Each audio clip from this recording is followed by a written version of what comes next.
नमस्कार। दोपहर समाचार में आपका स्वागत है।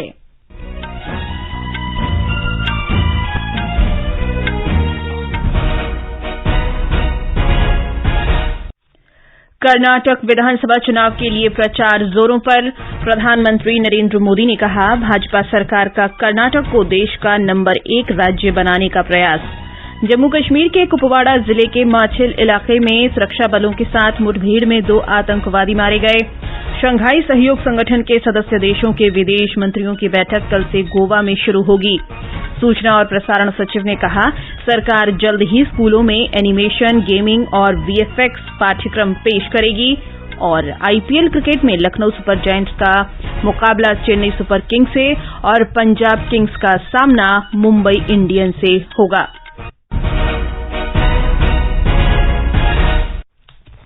दोपहर समाचार के साथ मैं जागृति शर्मा। कर्नाटक में राजनीतिक दलों ने चुनाव प्रचार तेज कर दिया है। इस महीने की 10 तारीख को विधानसभा के लिए मतदान में अब सिर्फ 1 सप्ताह बाकी है। प्रमुख राजनीतिक पार्टियों भाजपा, कांग्रेस और जनता दल ने चुनाव घोषणा पत्र जारी कर दिए हैं।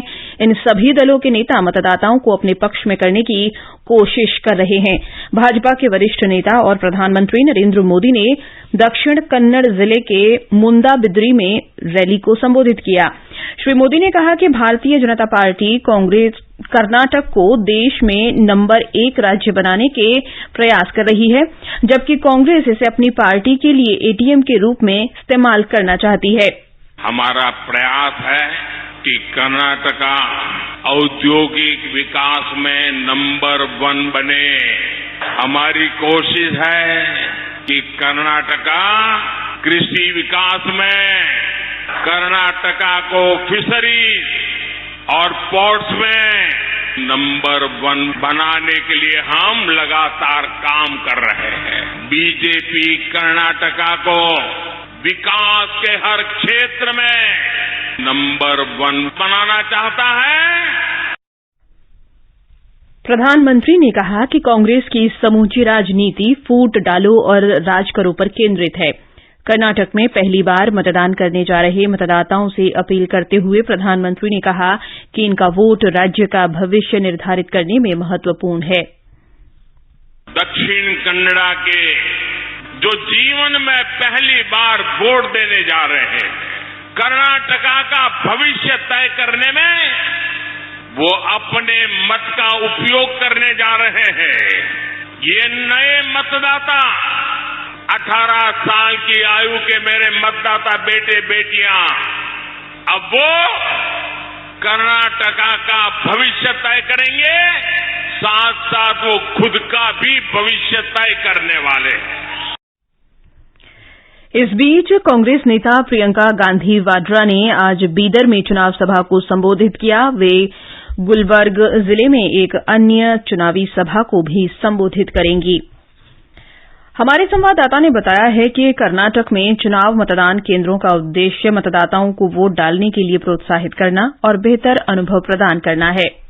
कर्नाटक चुनाव कांग्रेस के लिए काफी मान्यता रखता है। अगर पार्टी यहां जीती तो उसके लिए राजस्थान, मध्य प्रदेश और राष्ट्रीय चुनाव में बल मिलेगा। बीजेपी दक्षिण भारत में पैर पसारने की कोशिश करती आई है और कर्नाटक में उसे पूर्ण बहुमत की सरकार बनाने का अवसर मिले तो ये एक बड़ी उपलब्धि होगी। बीजेपी के राजीव चंद्रशेखर जी ने कहा है कि प्रधानमंत्री मोदी उनको जीत दिला पाएंगे। एसएन पटनायक के साथ मैं सुधींद्र, आकाशवाणी समाचार, बेंगलुरु। निर्वाचन आयोग ने सभी राष्ट्रीय और राज्य स्तर के राजनीतिक दलों और उनके प्रचारकों से चुनाव प्रचार अभियान के दौरान संयम बरतने और चुनावी माहौल को खराब न करने का परामर्श जारी किया है। कर्नाटक विधानसभा चुनाव प्रचार के दौरान हाल के चुनावी भाषणों के मद्देनजर ये परामर्श जारी किया गया है। केंद्रीय कृषि और किसान कल्याण मंत्री नरेंद्र सिंह तोमर ने कृषि क्षेत्र की चुनौतियों से प्रभावी रूप से निपटने के लिए नए युग की प्रौद्योगिकी को अपनाने की आवश्यकता पर जोर दिया है। वे आज नई दिल्ली में कृषि खरीफ अभियान 2023 से संबंधित राष्ट्रीय सम्मेलन को संबोधित कर रहे थे। उन्होंने कहा कि कृषि क्षेत्र में जल और उर्वरकों का दुरुपयोग प्रौद्योगिकियों के प्रभावी कार्यान्वयन से कम किया जा सकता है। श्री तोमर ने कहा कि सरकार के लगातार प्रयासों से पिछले 8 वर्षों में देश में उर्वरकों की उपलब्धता बढ़ी है। वैज्ञानिकों के अनुसंधान के परिणाम स्वरूप खेती का रकबा नहीं बढ़ रहा है, लेकिन उत्पादकता बढ़ रही है। इसलिए खाद्यान्न का उत्पादन रिकॉर्ड हो रहा है। और ठीक इसी प्रकार से अगर हम देखेंगे तो बेमौसम बरसात से फसल को नुकसान, लेकिन अगर नुकसान भी आंशिक ही हुआ तो इसमें भी अनुसंधान की महत्वपूर्ण भूमिका है। श्री तोमर ने भविष्य की चुनौतियों को ध्यान में रखते हुए कृषि में अनुसंधान पर ध्यान देने की आवश्यकता पर जोर दिया। इस अवसर पर श्री तोमर ने कार्यक्रमों के बेहतर कार्यान्वयन के लिए कृषि में भूस्थानिक डेटा से संबंधित एक ऐप कृषि मैपर का शुभारंभ किया। वाणिज्य और उद्योग मंत्री पीयूष गोयल ने कहा है कि भारत ने एथेनॉल क्षेत्र में अभूतपूर्व विकास से दुनिया के समक्ष एक मिसाल पेश की है। नई दिल्ली में मक्का से एथेनॉल बनाने के बारे में राष्ट्रीय सेमिनार को संबोधित करते हुए उन्होंने कहा कि पिछले 9 वर्ष में चीनी क्षेत्र आत्मनिर्भर हो गया है। उन्होंने कहा कि अब एथेनॉल से मक्का किसानों की आय बढ़ाने में मदद मिलेगी और उन्हें भी गन्ना किसानों की तरह वृद्धि और विकास का लाभ मिलेगा।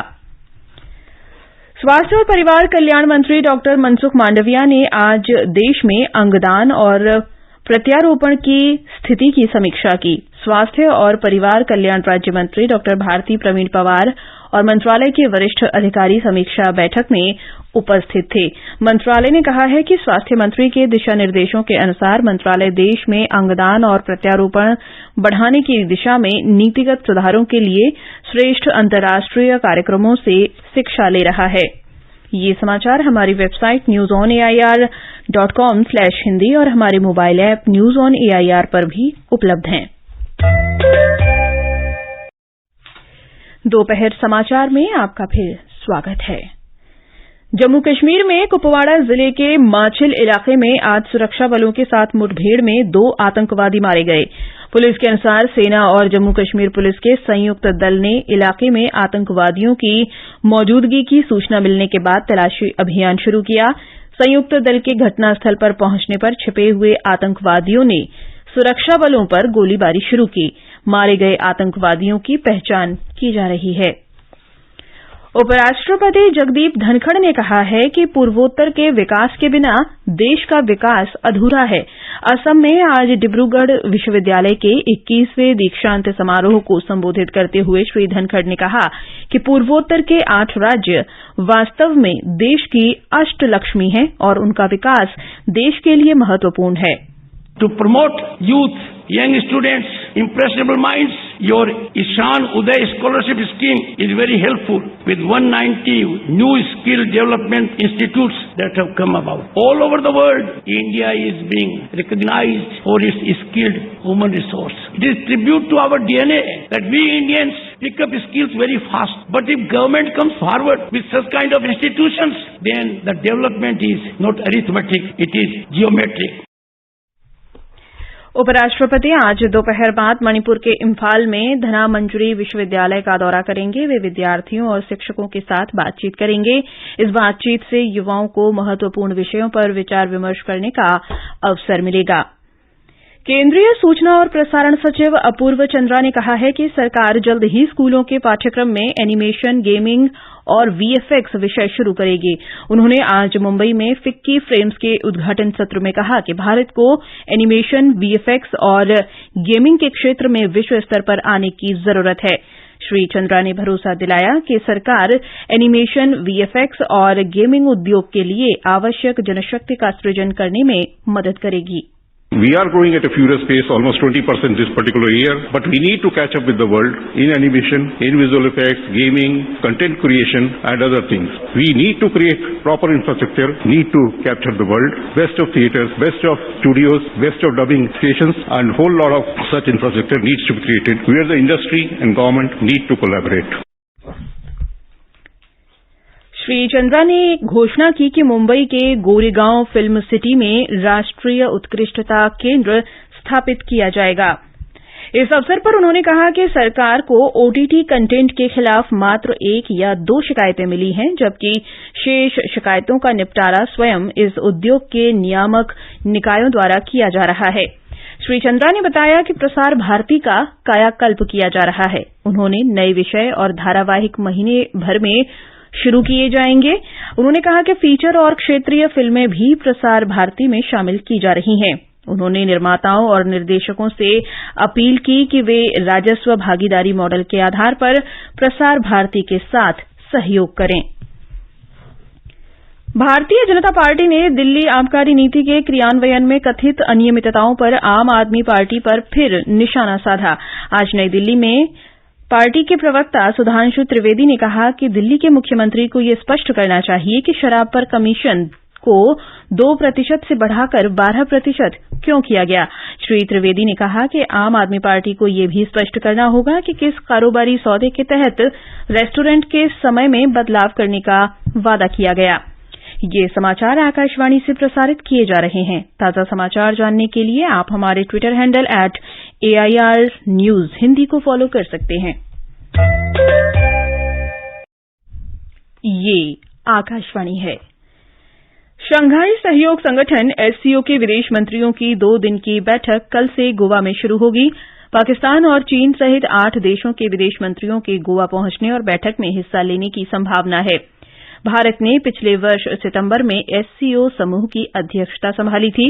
समूह के सदस्यों में रूस, भारत, चीन, पाकिस्तान और 4 मध्य एशियाई देश कजाकिस्तान, किर्गिस्तान, ताजिकिस्तान और उज्बेकिस्तान शामिल हैं।